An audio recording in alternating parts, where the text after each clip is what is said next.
So I said goodbye to my wife. They wheel me into surgery. They burst open the doors. They slide me over onto the surgical table.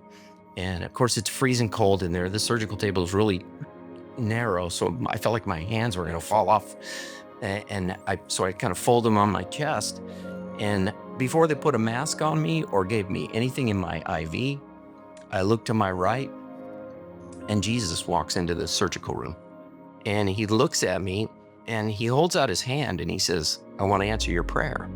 And pretty soon it's like fireworks just going off all over the place. But all this white against that beautiful sky, it was just the most amazing thing I've ever seen. And I kind of look back at the source where they were coming from. And Jesus says to me, "It's the glory of the Lord." And man, when he said that, I got weak in my knees. I got just filled with emotion, and Wow. I couldn't stand. I fell to my knees. Life is wild. Faith, marriage, parenting, work, all of it. One minute you're inspired, the next you're in chaos.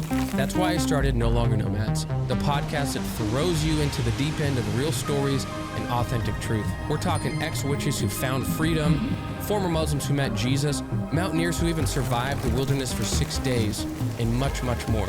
No Longer Nomads, because no one was meant to wander alone.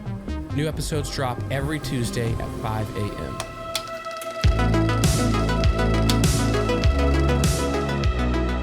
What's up, everyone? Welcome to this episode of No Longer Nomads. I'm your host, Josh Doyle, and we've got a good one today. We have on Mike McKenzie. He's got a crazy story. He had an NDE where he was going into surgery and was about to die. Jesus walked into the room and took him to heaven. You get to hear from him what he saw, what Jesus looked like, and just his whole entire experience. He's a super cool dude, and he shared a story a few times online, and so we were privileged to get him on the show. Couple things before we get to that episode. Jump over to our website at nolongernomads.co. Sign up for the newsletter if you want insider information on events, on merch. We got this sweet poster. We got shirts, hats, stickers.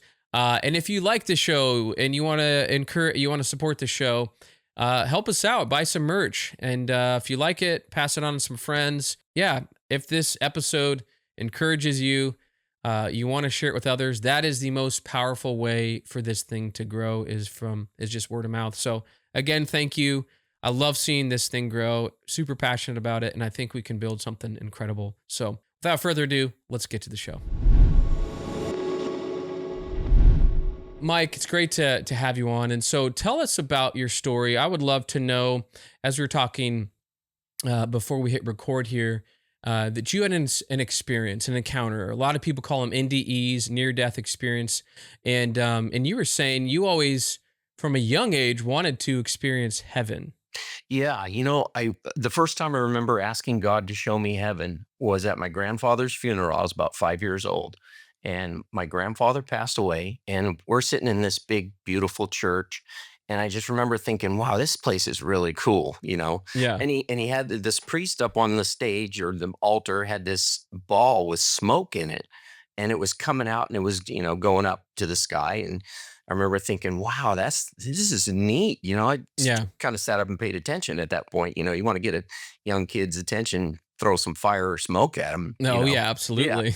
So the priest kept saying what a wonderful place heaven is, because that's where Grandpa is now. He's in heaven. There's no more pain. There's no suffering. There's no tears, no sadness. All going on and on about it. And I remember thinking, God, you got to show me that place. That sounds really cool. And I didn't Mm. really know what I was asking for. I mean, I'm a 5-year-old kid, but I do remember that started this nightly prayer. Every night I would Wow. say my prayers. I'd say, God bless mom and dad, and, my sisters and all this. Go through these whole things with when you're a child praying to God. I didn't really know what I was Hmm. saying, but I remember saying, show me heaven. I want to see it. And it was like every night I would ask him, hey, you didn't show me heaven yet. And that went on for years. So fast forward about 40 years, I'm at my son's wedding, and it was out of town. It was about 5 hours away from our house. So we loaded up. We have 4 kids total. So we loaded up the other 3 kids, took them down to this place, Ventura, California. Is on the coast, 5 Okay. hours from my home. This beautiful town. And Wednesday, when we got there, my two other boys wanted to play some baseball. So we go to the park next to the hotel. And we're playing wiffle ball home run derby. They talked me into it. And we were out there for 2 hours, and I'm swinging this bat as hard as I can, trying to beat these young kids. All right. We're a very Got to show them competitive who's family. boss. So that night I started feeling sick, and I thought, doggone it, man, I'm getting the flu. This is not good. My son's wedding's going to be in 3 days. And Thursday, started feeling worse. By the time Friday got there, we had the rehearsal dinner on Friday night, and I was just miserable. Stomach was upset. I had a temperature. We took it just before we went to the rehearsal dinner, 104 fever. And I thought, Dang. man, I got to get checked out, but I can't miss the wedding. At this point, I'm like, oh, I got to wait till after the wedding to go get checked Yeah. out. And my son was in the medical field, so he told me where to go. So after the wedding, we got through the wedding. It was beautiful. I mean, it was at a golf course. The weather was perfect. I mean, it was wonderful. But of course, I didn't look so good. Everybody knew I was Sure. sick. They thought I was getting the flu. So all my favorite pictures of the wedding are the black and whites because you can't see how pale You I can't see the. Oh man. Yeah. So we go to the hospital. Um, I get back to the ER and they lay me down and they're kind of poking around and asking me about what I've been doing and, any physical activity. And the nurse says, well, I think it's your appendix. And I said, nah, I don't really think so. Here I'm telling the nurse what's wrong with me. Uh, Right. yeah. And I said, I just think I have the flu, because I didn't have point tenderness. They say when it's your appendix, that one spot, if you touch it, it's going to hurt. I never had that.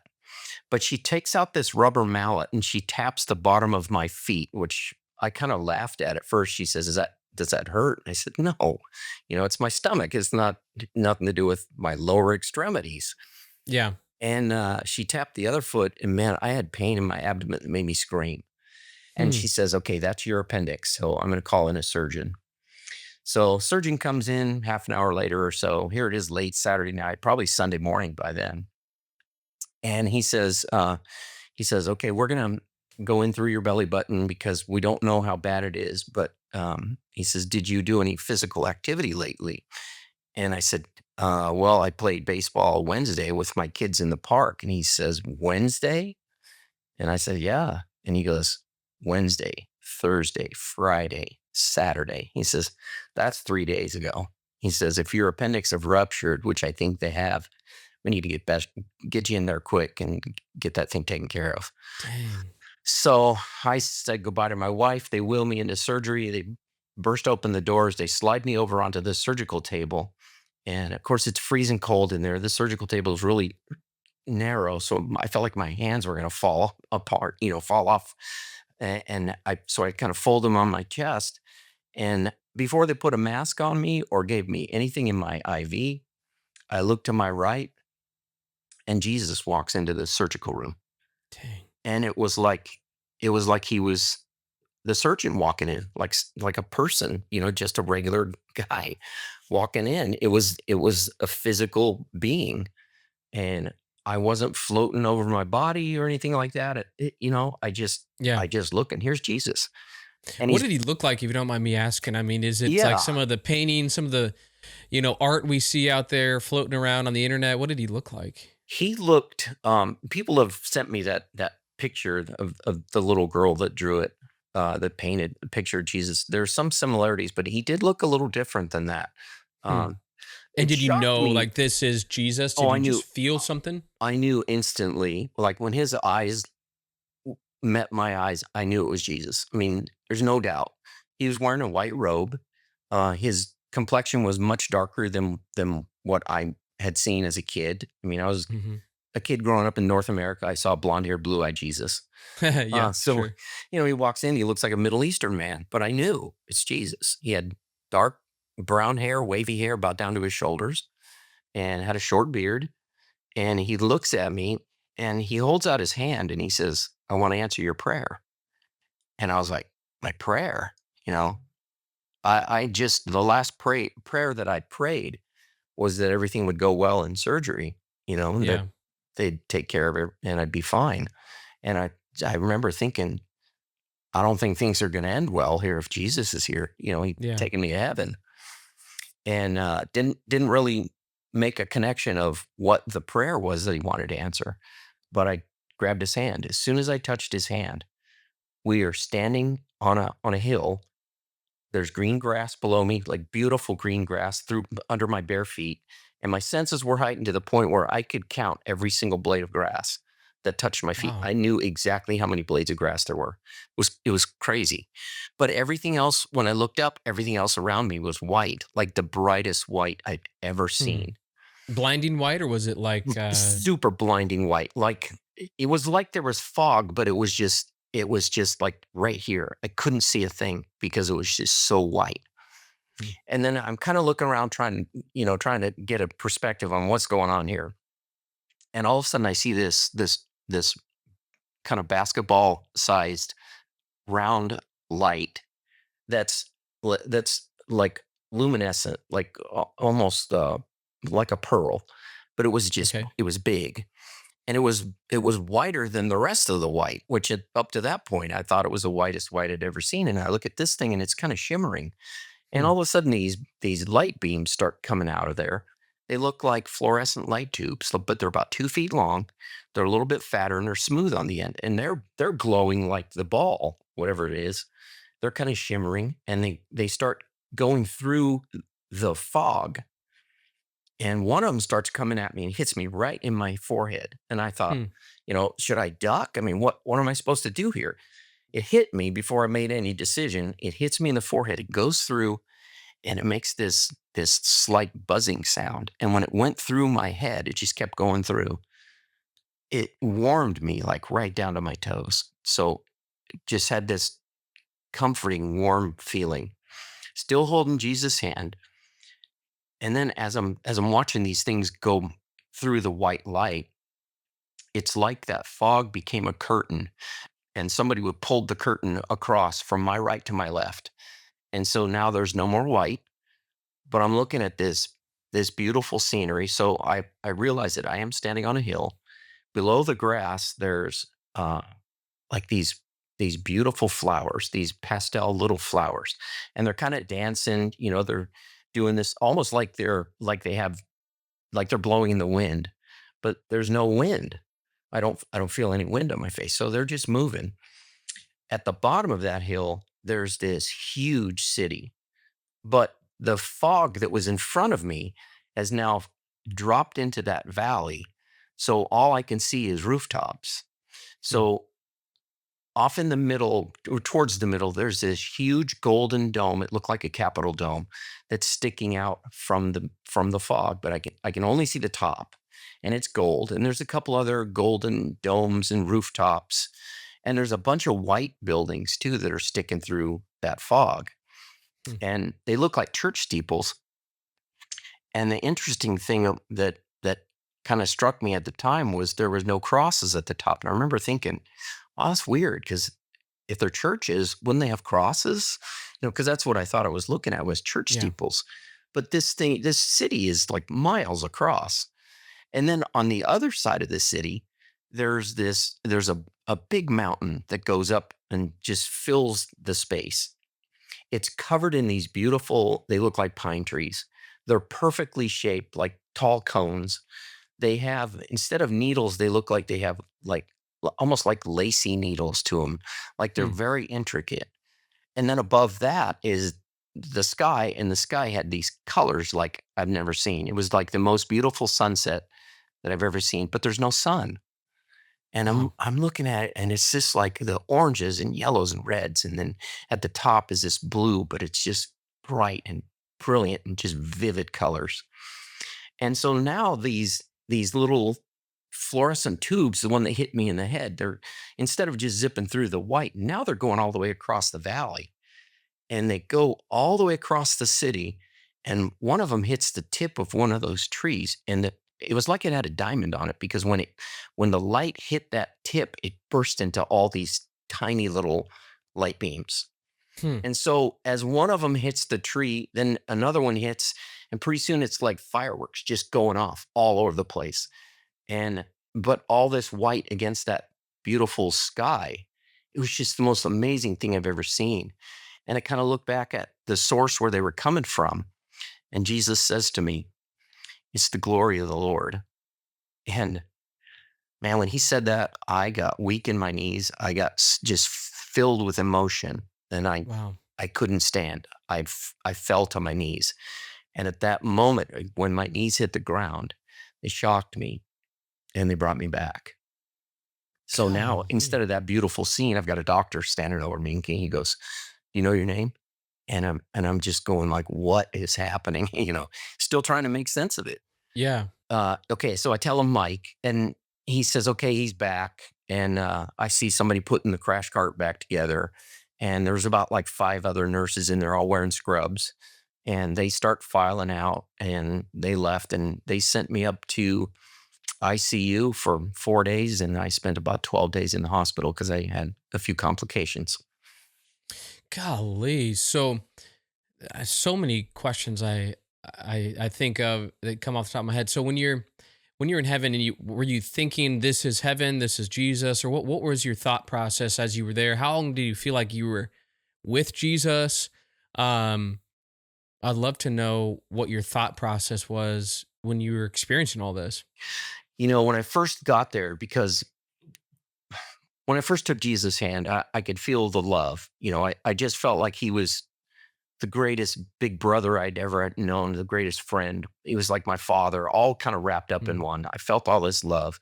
And so my first thought when this whole scene opened up is, dang it, I died. I'm in heaven. I yeah, was kind of sad because I had left 4 kids and a wife. I wasn't last thing I said to my kids was, "Hey, I'll see you tomorrow. Everything's going to be fine." And I, yeah, and I realized that I thought, man, it didn't turn out so good. I'm dead. I've got to be dead. man, This is heaven. But the veil over the city, that fog over the city confused me because I thought, why am I not going down there with Jesus? Why isn't he taking me, to my mansion, yeah, my yeah, home? I mean, I was confused and I didn't see other people either. There was no greeting party. So I was confused, but I was just so in awe of what I was looking at that didn't even matter. I mean, that was just kind of a fleeting, fleeting thought, thought. and it was gone. Yeah. So did you feel like did Jesus say anything else to you actually when you were up there? Or was that after he said this is the glory of the Lord, was that it? That was all he said was, "I want to answer your prayer and it's the glory of the Lord." Yeah. Golly.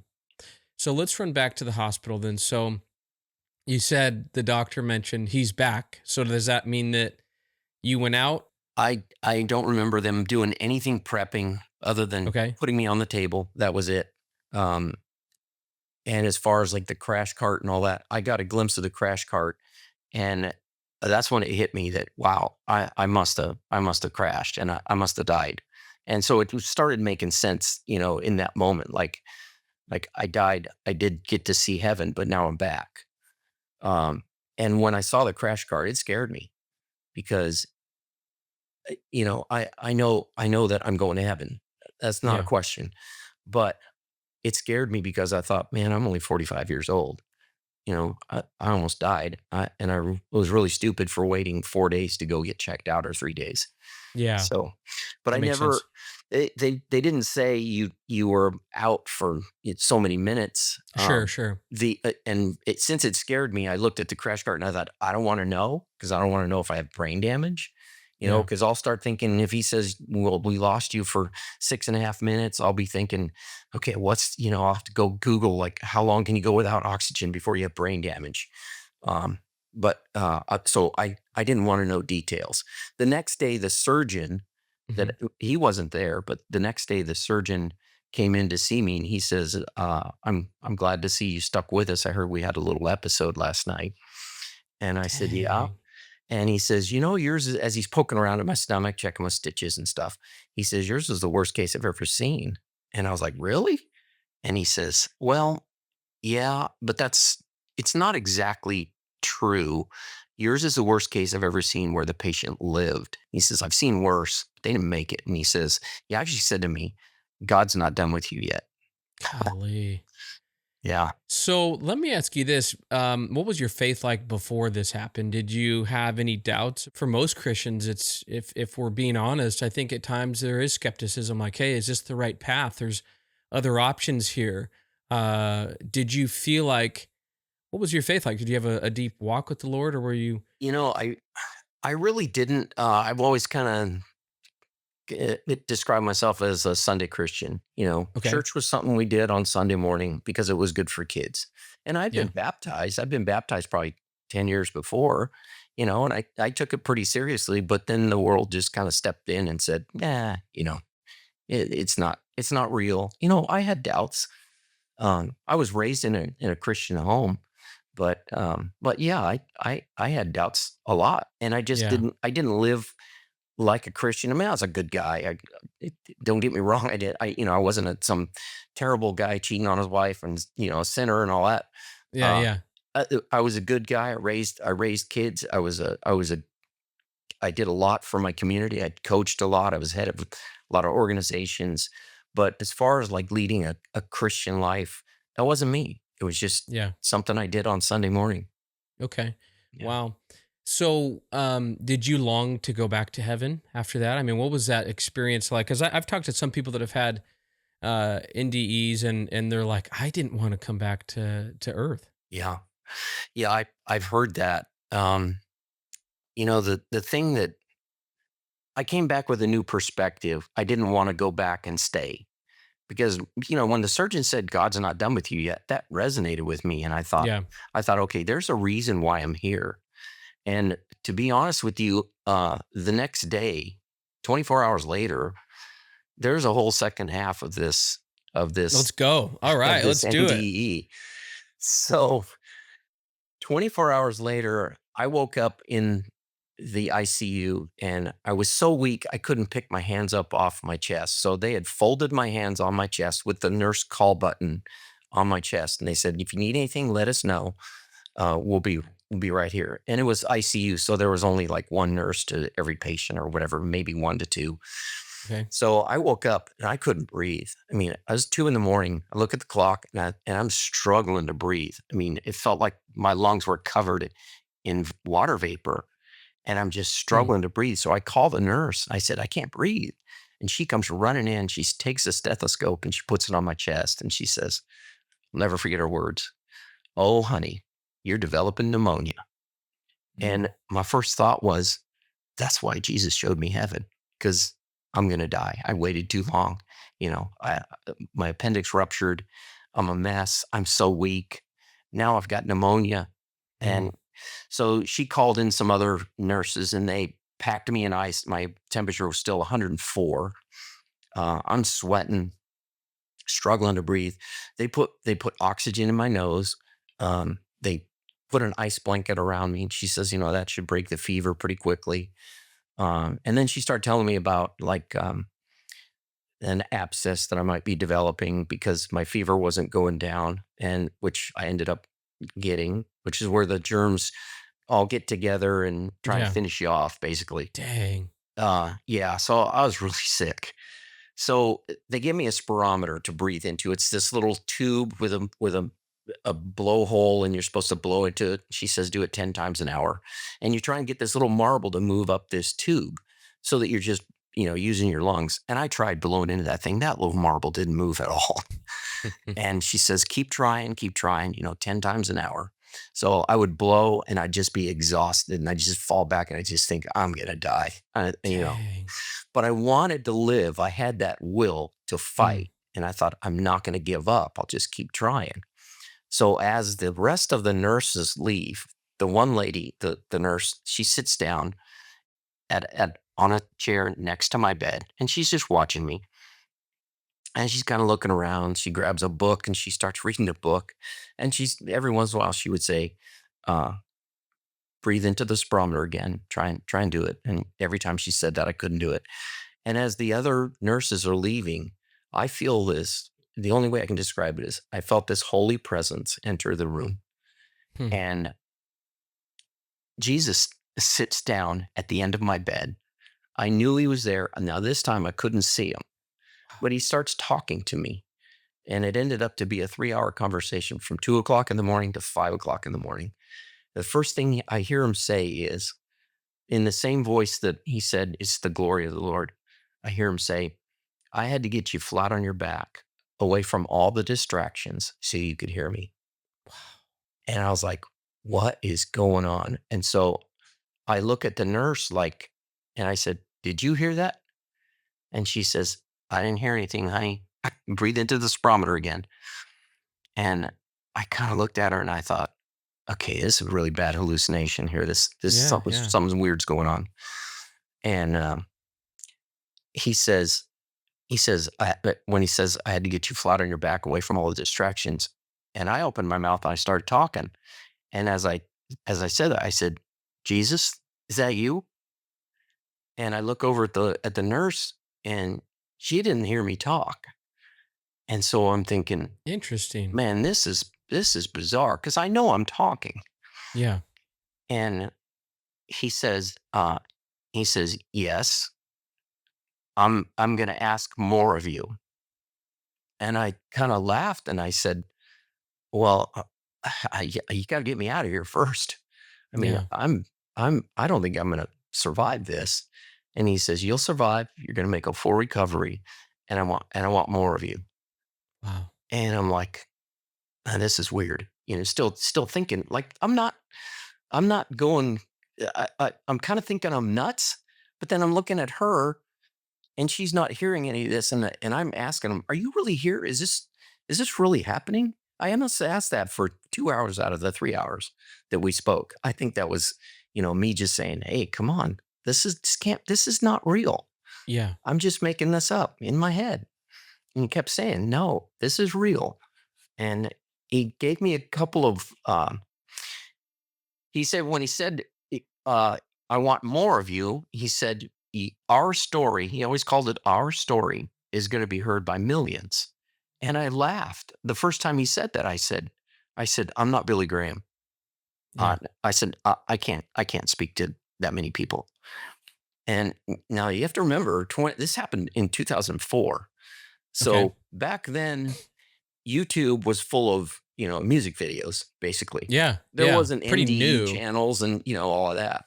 And so Yeah. there was no way to get a message out to millions of people Right. without, going like a Billy Graham thing and talking to 100,000 people at a time. And that freaked me out. I mean, I didn't like talking to crowds, but what happened is Jesus kind of took me on this 20-year journey to be able to tell these stories, and millions have heard my story now, which is it kind of blows me away. But so that came true. But he kept saying, when it's time, I'm going to tell you. I'll walk you through it. I'll be there with you. He said you're going to have some valleys to go through, and that kind of scared Yeah. me too. I was like, what do you mean by valleys? And he never gave me details. But he Hmm. just said, you're going to have valleys to walk through, but trust me, I've approved all of this, and y- y- I'll carry you through it. And I had some, terrible stuff happen in those last 20 years that I would consider valleys. Like when my dad passed away, it was a sudden death, and I was so sad. And originally I was like everybody else when a loved one passes away, I was mad at God. Yeah. And I said, is this what you're talking about, the valley? Because I don't like this valley. This sucks. Yeah. And, I could just feel this comfort from him. Hmm. I can't describe that, but Something different than you've experienced before with exactly. hard situations. Yeah. Yeah. And then as those 20 years progressed, I got used to talking to people, crowds, with the organizations that I was running, got to talk to more and more people. And so I was comfortable. And then I got the funny part about this whole thing is when I first got home from the hospital, I would have like some of my friends would come over, like they'd sit down on the couch, and I would tell them, you're not going to believe what happened. These are 45, 50-year-old men. They Yeah. would be crying right along with me, holding my hand as I'm telling them this NDE story. And then I said, and 24 hours later, Jesus showed up again in the hospital room. Their expression went from, my gosh, this is the most amazing thing I've ever heard, to, dude, you're crazy. You're nuts, man. Yeah. Yeah. When I told them Yeah. that part, and I heard after about the sixth or seventh one, I heard Jesus say, you don't have to tell this part yet. Hmm. And so I thought, okay, I'm not going to tell this part because I'm losing credibility telling this part. This was Oh, this was not. yeah.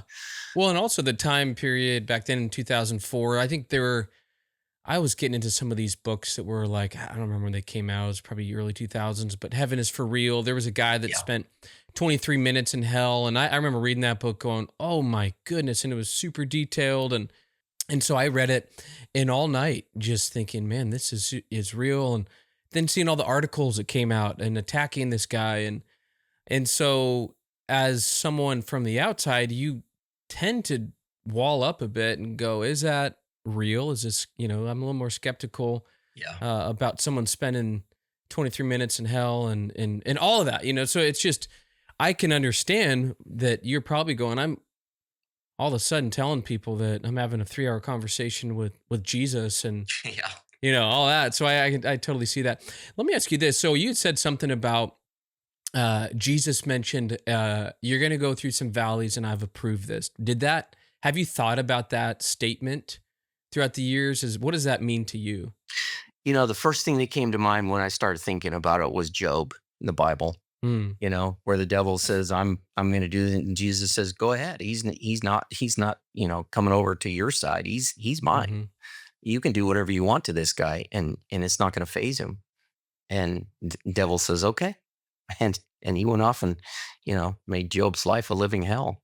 Yeah. And so Wow. whenever I would go through something like that, I think this is what you're talking about. Man. Yeah. Well, I'd love to continue. So what else was the conversation like? Are there, take us through all the details, wherever you want to go with it. I love to hear. You know, when he was talking about the valleys, he said, I said, I don't like valleys. That scares me. And you need to tell me that. I would say something like, you created me. You know my brain. You showed me heaven because I prayed as a little kid. So come on, Yeah. tell me what's going to happen. I need to know that. And he said something like, you can't understand it or comprehend it because you have an earthly perspective.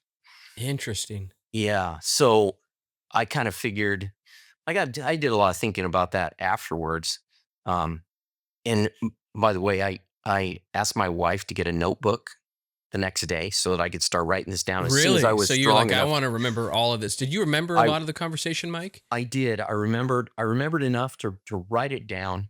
And for a couple days I couldn't hold a pencil, but after that I was able to write it down because I wanted to remember everything about the NDE.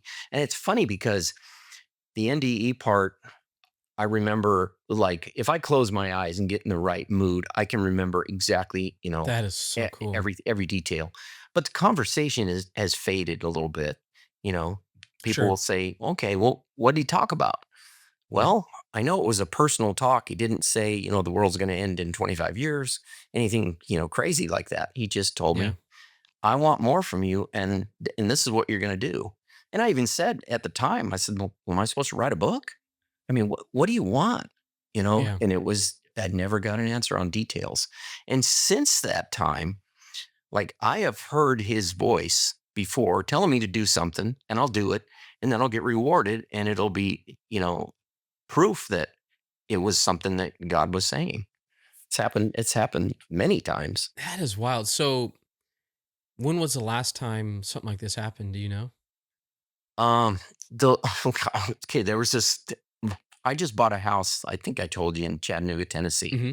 Yeah. It's a Yeah. mess. It's a huge house, but it's a mess. We're living in it now.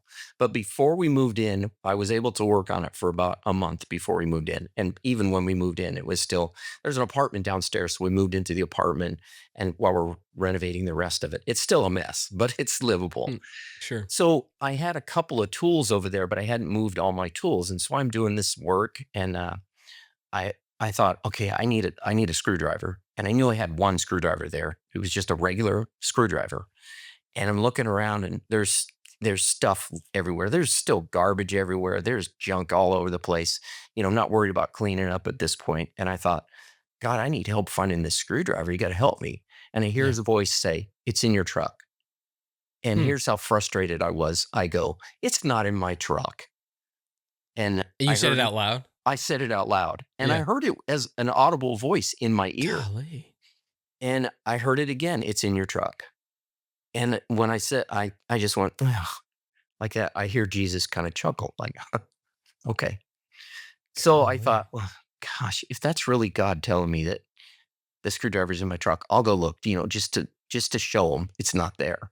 Yeah. So I go outside, I look in the truck, I look in the window, and I don't see a screwdriver laying on the seat or anything. It's full of stuff, right? Tools and Yeah. stuff, but I didn't Hmm. bother opening the door. So I go back in and I thought, man, I'm so frustrated. I got to sit down and just relax for a minute. So I Hmm. grab my lunchbox, pull out this sandwich that I brought for lunch, and I start eating it. And as I start eating it, I see this. It's almost like a movie screen appeared in front of my face, and it's a video of me working the day before using a Okay. screwdriver. Okay. And I'm using this screwdriver and I take it and I was standing on a ladder and I put the screwdriver in my pocket, which is not something I would normally do. Hmm. And then it fast forwards to the time when I walk into my truck to go home, 5, 6 o'clock at night. And I see myself open. I'm looking through the passenger side. I see myself open the door. I sit down and the screwdriver pokes me because it's in my pocket. And I took the screwdriver out and I put it in the center console of my truck, which I never do. Interesting. And then the video, this screen that appeared is gone. And I thought, oh my gosh, it's in my center console. So I walk out to my truck, I open it up, I open the center console, there's a screwdriver. Come on, I man. know. And I was like, Lord, I'm so sorry. Yeah, I'm really sorry. I So was being does an this idiot. happen? Well, I'd love to go back to your story when you're in the hospital, but does this happen a lot? I mean, for No, something like that's wild. yeah, I know. It blows me away too every time it happens. It doesn't happen a lot. But like with validation like that, it's happened probably 7 or 8 times. Golly, Yeah. man. Well, let's jump back to the recovery. You can still barely blow through a straw at this point. Jesus says you're going to be okay. You'll make a full recovery. And you also mentioned at one point, and we can get into this too, but as you start to share your story with others and you start to get to this part about the conversation with Jesus and he's saying, wait, I'd love to talk about that too. And, just kind of the fruits of the ministry that's come as you waited and obeyed the Lord there. But let's jump back to the hospital room. You're talking with Jesus.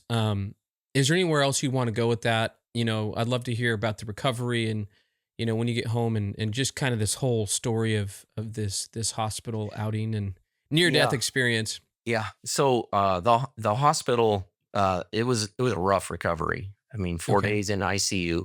I developed an abscess, which they thought, you're gonna. You're y- done. Yeah, yeah. It's basically they get as much as they can during surgery, and then whatever's left, it forms. What they told me was it formed like a golf ball size abscess, and it's just all germs, and they're trying to live off the host, but it's going to kill you. It Dang. was I was full of E. coli, and Hmm. for 4 days, and then it kept going. They were giving me antibiotics, but my temperature wouldn't go down. Um, but I should throw this out because my temperature did get down to 100 degrees Okay. when Jesus was talking to me in the room. Um, the nurse checks my vitals and she checked my temperature, and while he's there after an hour, she checked my temperature and it was 100.5, Hmm. and he was still there for 2 more hours. So, one of the biggest things I've heard that caused my NDE was it's hallucination because of your high fever. And I thought, well, that blows that out of the water. 100.5 Yeah. is not enough to cause a hallucination. When you're talking to Jesus and the nurse can't hear you, that is fascinating. What do you think was going on there? Obviously, if you can't blow through a straw, but you're able to hold a 3 hour conversation, you're in a different plane of existence or something. Have you thought Yeah, about that? that was kind of my thought too was, he's given me enough strength to talk, to have a Yeah. 3 hour conversation, but he's hiding it from this lady. So, I mean, I don't know. It was just supernatural beyond anything I've I've had happen. Wow. Yeah. That is wild. Yeah, it's You're crazy. in some spiritual realm or something, or Yeah. Yeah. so when she was communicating with you, did you feel like you were jumping in and out of different, planes or anything, or did you just feel like you were fully present in reality, but also fully present with Jesus? Exactly. Yeah. Yeah. Like I felt, like I was physically laying in the hospital. I didn't float Yeah. above my body or, I couldn't see Jesus, but I could always hear him. I knew he was there. I felt his presence, but I also knew that she was there. I mean, I kept looking at her like she's got to hear something that, but That is she, wild. I know. Yeah. Golly. So what was his voice like? Can, so you say you can recognize it now, but what was for the listener that's maybe going, man, I would just love to pray and to hear the voice of God. I'd love to hear Jesus and what did his voice sound like? Because every experience you hear from people, a lot of them line up. These NDEs are very similar, but there's something about his voice. Did it stand out from other voices you had heard here on Earth? Well, not really. I mean, it was normal. It wasn't shocking. It wasn't, booming, and it was just like a like a human being. Hmm, Uh, interesting. Authority, but you could tell there was love behind it. He's not condemning anything that I did or was going to do. He was just talking like a regular guy. It was Golly. cool. That's so cool. So, do you want to jump back into any of the conversation you had with Jesus and some of the things he was talking about, or do you remember? And I know, as you said, like some of that is faded, but other moments of that discussion where you're like, "This is going to change the trajectory of my life or deepen my walk with the Lord," or was there anything like that? Well, I sort of figured that because if I'm hearing him now, one of the last things he said was, "We'll stay in touch," or Hmm. let's stay in touch. And I'm like, okay. And people here on Earth say that, when I'm done with Yeah, a yeah, yeah. conversation, hey, let's keep in touch. Yeah, okay. So that was his humanity, I guess. Let's stay in touch. And I thought, okay, well, certain things are going to change, obviously, Yeah. and a lot did. I read through my Bible in 1 year, which I consider one of the greatest accomplishments of my life, actually. Mm, yeah. That next year, and I would hear his voice a lot of times, but not audibly. I would hear his voice talking to me in his spirit, like translating things that I had read. When I would get confused, I would read something, I'd go, I wonder what that means, and it just pop into my head. Oh, okay, that's how I should take that. How to apply Interesting. it to my life and all that. Yeah. Yeah. So, you get to that hospital. What was that like? You finally recover. You're back at home. Are you starting to tell people this? Are you telling your kids right away? Your wife? What's going on there? So it took 3 days before I could tell my wife in the hospital what happened. She came in the next day, and I said, "You're just not going to believe what happened." And she said, "What?" She holds my hand, and I just start crying. I couldn't at that point tell it without crying. It just break me down. Yeah. And she says, "Okay, well, that don't worry, because she could see I was still sick and weak." She said, "Don't worry about it. We'll talk about it later." Next day, same thing. Third day, I finally was able to get it out, but it took me probably 30 minutes because I was just sobbing. And it took a while before I could tell it without crying. I mean, every Hmm. person that came over to see me, um, I'd cry, they'd cry, I'd tell them the whole thing. Um, and then I had to give a little speech about what happened to me in my Sunday school class. We went back to the same church we had gone to a little bit. We got more involved, and Okay. they wanted to know about it. And so I started telling it there. And of course, I'm crying. Everybody in the room's crying. I thought, man, Lord, this is not a good reaction here. I don't want to bring people to their knees and to tears. Yeah. So you got to work on me to be able to get this out and be able to tell it. But I didn't tell anybody for after that initial, hospital release. I didn't say anything about it for probably 8 years. Let's talk about the skepticism you received. I'm sure there's always naysayers and always people saying, "Oh yeah, like you said, hallucinating and NDEs, or you can find them all over the internet. There's stories all over the place. Have you studied? I guess a couple questions here. Have you studied NDEs and just go, man, I had a very similar experience. Um, and then also, what was some of the criticism and backlash that you got? Because 2004, you started sharing it 8 years later. So, that's still pretty early in the YouTube, era. Um, what kind of backlash were you receiving? I've received a lot. And surprisingly, some of it comes from Christians who say it's not I'm biblical. sure. Yeah. Yeah, I'm sure. Um, I think probably important to say that before I had an NDE, I really didn't believe them. I mean, I Okay. thought, the ones that I had heard about, I thought that's just too crazy. I mean, maybe something happened, but sounds like they're kind of making it up to, get their 3 minutes of fame or 15 minutes of whatever. But when it happened to me, I kind of looked at them with a different perspective, and I thought, okay, go at this with an open mind because it happened to you, and you know how crazy it sounds, and Yeah, I know that these people are probably getting called crazy all the time, but they're pretty brave for going forward and telling it. I'm sharing. One of the comments that I read online, after they had these people make a kind of like a documentary about it. And I read one of the comments that said your hallucination was because of a high temperature. And Yeah, that's when I heard Jesus say, now's the time to tell your story. Tell the whole story, hold nothing back. The world is ready, and so are you. And so I started, like, right then and there, I started writing a new book. And it took me 6 months to get it out. It just came out, yeah, I don't know, a couple weeks ago. But man, that's awesome. yeah, some of the pushback that I get is they'll say, like, "Oh, it's your dying brain." Everybody's dying brain takes them to a place of comfort, and I always think, okay, first of all, they say DMT is released in your mind, and Right. that's still just a theory. That's never been proven naturally. Naturally occurring DMT in a human is still a theory. It's happened.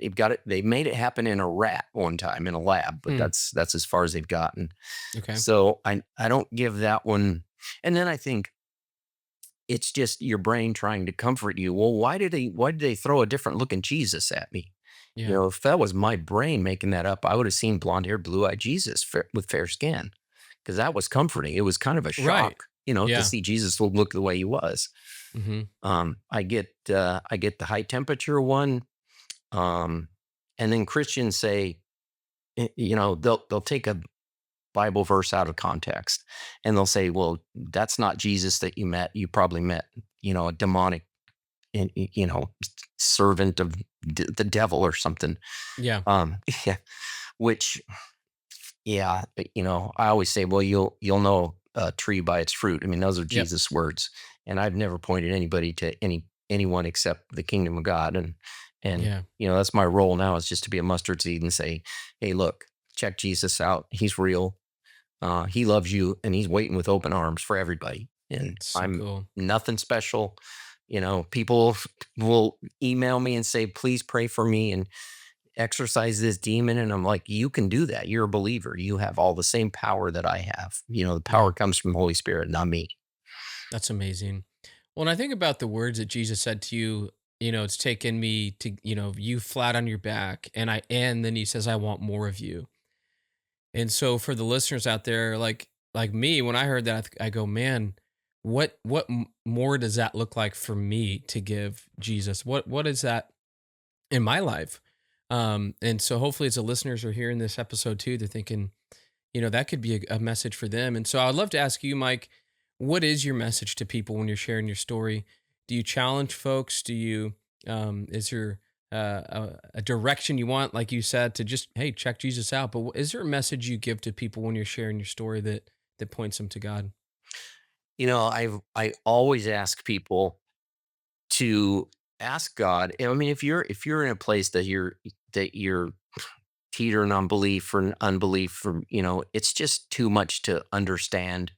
We Yeah. were not made with a brain to comprehend God or eternity, or how God made everything out of nothing. But man, look at the creation that's here. It just works so perfectly together. Yeah. Water and the insects, and I mean the food supply.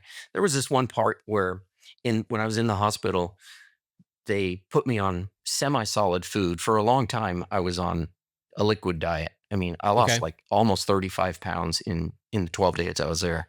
Dang. So they put me on semi-solid food, and the first thing they brought me to eat was a banana and some pudding.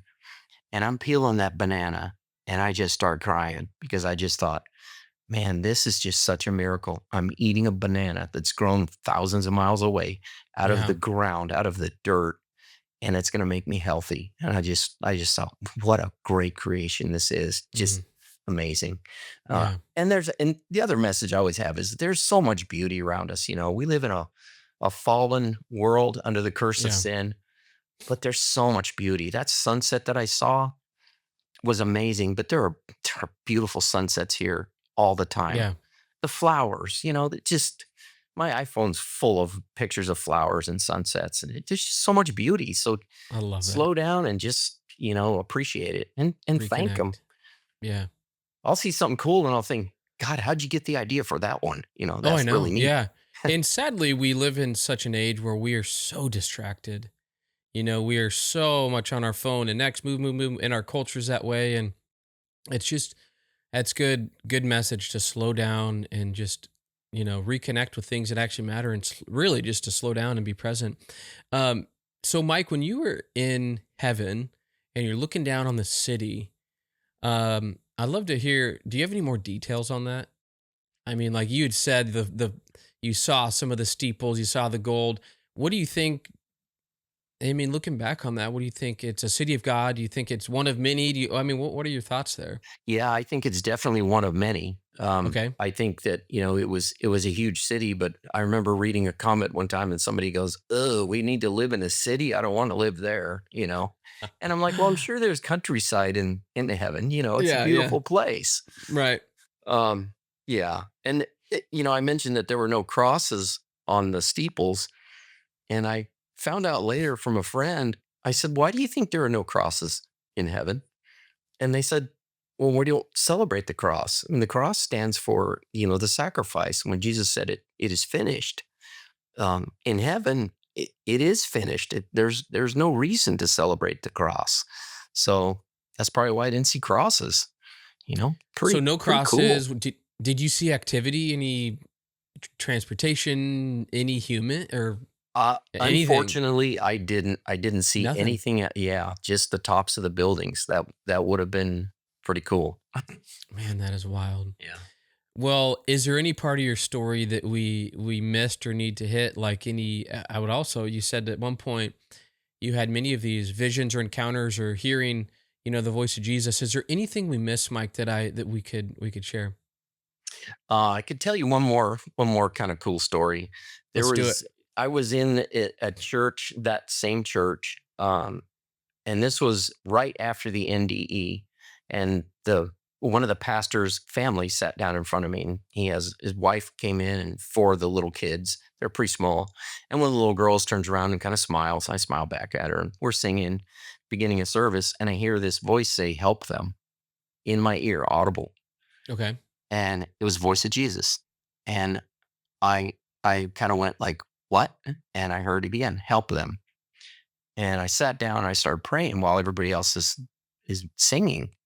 And I said, "What am I supposed to do?" You know, again, I need details, but I didn't get them. Yeah. And I said, am I supposed to give them money?" And because that was the first thing that came to mind, help them, you know, give them some money. Financially, maybe. Yeah. Yeah. So didn't get any more than just help them. And so Okay. we were going to have a picnic that afternoon. So we wanted to go there. We picked up my mother-in-law who lived by herself because we wanted to get her out, do socializing. We're on the way to to the picnic, and I told my wife earlier. I said, "Yeah, I need to pick up a card to give it to the pastor, and I think God told me to give him some money, so I'm gonna get some money." So we stop at this drugstore. I go to the front of the drugstore, hit the ATM, and I'm going like, God, you got to tell me how much money you get because I have no idea. So the most I could get out of it was $200. So I thought, okay, I'll just give him $200. $200. Okay. So I get $200. Well, while I'm in the store, and I got a card that said, "Hey, thanks for being a friend. You know, God told me to give you some money." Right. And I thought he's going to think I'm crazy. So while I'm in there, my wife is telling my mother-in-law that God told me to give the pastor some money. And she pulls out $20. And when I get back in the car, and she hands it to me and she says, "Here, I want to help too." And I said, "No, no, no, no. I get $200. It's a nice round number. 220 is Yeah. weird. Yeah. I mean, this is weird enough anyway."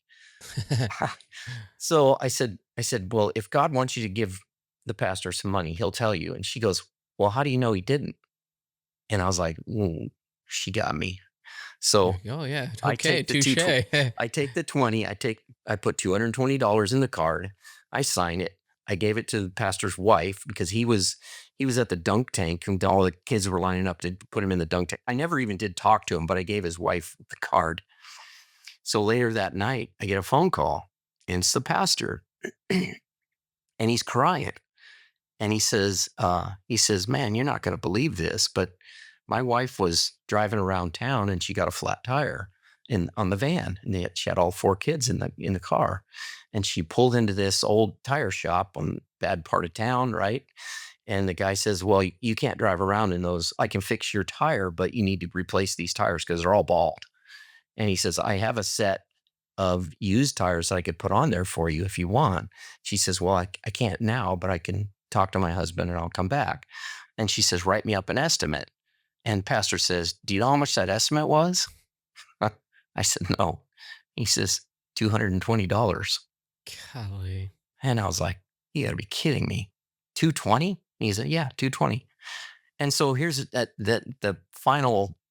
Wish we could get that nowadays too. But Oh, yeah. oh yeah, yeah. So about 2 days later, I had gotten a check in the mail for $2,200 from a friend of mine. I had helped him paint his house a couple months before. And I told him, "You don't need to pay me. Paint's going to cost, $500-600, but I'll do it for free." He sends me a check just for $2,200. And I get that and I look at that amount and I thought, man, I already tithed on this $220, exactly 10% of that Golly. $2,200. I mean, it just Yeah. kept going and going. And I just sat down in my office and I was like, man, Lord, that was amazing. That is so cool. Well, and it shows just how God cares for our into at that moment. That is a big need for them, a new set of tires, and it just shows how God intimately knows and wants things for us. Like, if my wife is, if we go through a harder season or something like that, even just the text that we receive out of the blue, it's like, hey, the Lord put you on my heart, and I can't stop thinking about you, just praying for you. I mean, little things like that. And it's just you just have these little pieces of going, man, God is an infinite God. He's massive, but also he knows the most intimate details of our heart and our desires, and he wants them for us too. And he cares for us. And so, man, I love that. So, Mike, well, thank you so much for coming on. Tell us about your book, a little bit about it. Obviously, I'm sure it's about what we talked about here today. Where can folks get it? And yeah. Oh, probably easiest place to get it is Amazon. It's called "I Held the Hand of Jesus in Heaven." Just came out. It was, I think, first part of September. So yeah, Okay. Amazon's the easiest place. And if anybody wants to get a hold of me or has questions, further questions or comments, they can get a hold of me at MikeMcKenzie.com. Awesome. And it's got all my social links. So Awesome. I do have one last question, and I was going to ask this earlier, but have you talked to other NDE people that have had NDE, and have you matched stories with some of them and go, oh, this was similar. This kind of is interesting. It sounds similar to what I experienced. Have you, throughout the years, talked with other NDE people? I have. I've actually gotten to know a few others that have had NDEs, and we've compared notes. When I first got out of the hospital, the first thing I wanted to do was get on the internet and see what I could find. And Yeah. I remember coming across this. Remember I said YouTube was all music videos. I found a music video by Tim McGraw that said that was called "Live Like You Were Dying," and it was all white, and it was just Tim. And everything was super white. And I was like, man, that's exactly what I saw. It's so cool. That's funny. I love it. Well, man, thank you for coming on the show, and I really appreciate it. And listeners, thank you for tuning into this episode of No Longer Nomads. We release episodes on Tuesdays at 5 a.m. You can watch the video on Spotify or YouTube. or you can do the audio anywhere where you get your audio podcast. I just want to thank you for tuning into this episode, and we'll see you next week.